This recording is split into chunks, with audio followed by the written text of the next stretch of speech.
मुंबईमध्ये नाले सफाई संदर्भात मनसेनं आंदोलन केलंय। नाले सफाई झाली नाहीये असा मनसेचा आरोप आहे। नाल्यामध्ये उतरून मनसेनं आंदोलन केलंय। साकीनाका खैराणी रोड या परिसरामध्ये हे मनसेनं आंदोलन केलेलं आहे। आताची महत्त्वाची बातमी आपण पाहतोय। नाले सफाई संदर्भातला मुद्दा आता मनसेनं उचलून धरलेला आहे। मुंबईमध्ये त्यांनी आंदोलन केलंय। नाले सफाई झाली नाहीये असा मनसेचा आरोप आहे आणि नाल्यामध्ये उतरून मनसैनिकांनी हे आंदोलन केलेलं आहे। ही थेट दृश्य आपण झी24 तासवर पाहतोय। साकीनाका खैराणी रोड इथले हे दृश्य आहे आणि इथे मनसेकडून हे आंदोलन केलं जात आहे। तर आता पावसाळा अगदी तोंडावर आलेला आहे। येत्या 48 तासात तो तळकोकणामध्ये दाखल होईल आणि त्यानंतर मुंबईमध्ये तो दाखल होईल असा अंदाज असताना नाले सफाईचा मुद्दा आता मनसेनं हाती घेतलेला आहे।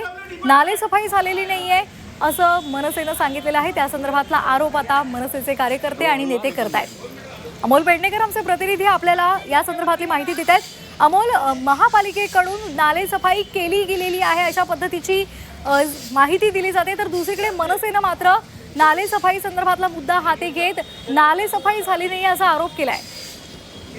पावसाळा तोंडावर आलेला असला तरी मुंबईच्या अनेक भागांमधील जे नाल्यांची परिस्थिती आहे अजूनही जैसे तेच आहे। नाल्यांतील गाळ आहे तो अद्यापही काढलेला नाही। दरम्यानच्या काळात सत्ताधारी जे नेते मंडळी असतील, स्वतः महापौर आहेत, त्यांनी देखील नाल्यांची पाहणी केली होती आणि त्या ठिकाणच्या साफसफाईची जी आहे तिथला आढावा त्यांनी घेतला होता। परंतु आता आपण जर ही परिस्थिती पाहिली, खैराणी रोड आहे चांदिवली परिसरातला, त्या ठिकाणी नाल्यातला जो गाळ आहे अजूनही तसाच आहे। त्यामुळे मनसेने आता हे प्रतिकात्मक आंदोलन केलेलं आहे।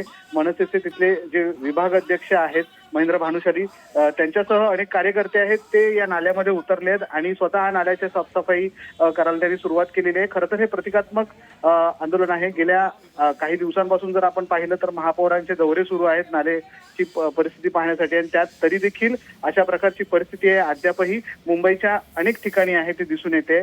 त्यासाठीच आता मनसे आक्रमक झालेली आपल्याला पाहायला मिळते आणि मनसेने रस्त्यावर उतरून अशा प्रकारचं आंदोलन करून ही जी परिस्थिती आहे ती समोर आणण्याचा प्रयत्न आहे तो केलेला आहे।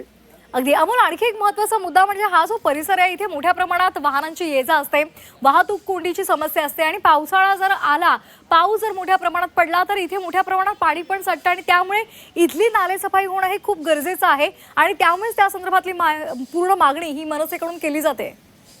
नक्कीच, जर आपण गेल्या वर्षी पाहिलं होतं की जेव्हा मोठा पाऊस पडला होता त्यामुळे हा संपूर्ण जो परिसर आहे तो जलमय झालेला होता। त्यामुळे यंदा या संपूर्ण परिसरातल्या नाल्यांची साफसफाई होणं गरजेचं होतं।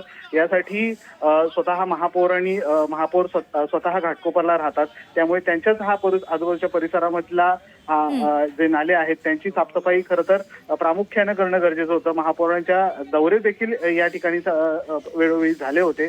त्यामुळे मनसे आहे ती अधिक आक्रमक झालेली आपल्याला या संपूर्ण प्रश्नावरून पाहायला मिळत आहे। महापौर जर या घाटकोपरमध्ये राहिला आहेत आणि त्याच परिसरातील जर खैराणी रोडचा जो विभाग आहे तो चांदिवलीला घाटकोपरला लागूनच आहे, त्या ठिकाणी नाल्यांची साफसफाई होत नाहीये, तर मुंबईतल्या इतर भागांमधील नाल्यांची परिस्थिती काय असेल असा प्रश्न हे मनसेचे कार्यकर्ते त्यांच्याकडनं विचारला जातोय। अगदी धन्यवाद दिलेल्या माहितीसाठी। तर आपण ही दृश्य पाहतोय, मुंबईमधली ही दृश्य आहेत। मनसेकडून नाले सफाईचा मुद्दा आता हाती घेत त्यांनी आंदोलन केलेलं आहे। नाले सफाई झालेली नाहीये असा आरोप मनसेकडून केला जातोय। त्यामुळे आता या संदर्भात महापालिका प्रशासन काय नेमकी पावलं उचलणार, काय स्पष्टीकरण देणार हे पाहणं सुद्धा महत्त्वाचं आहे।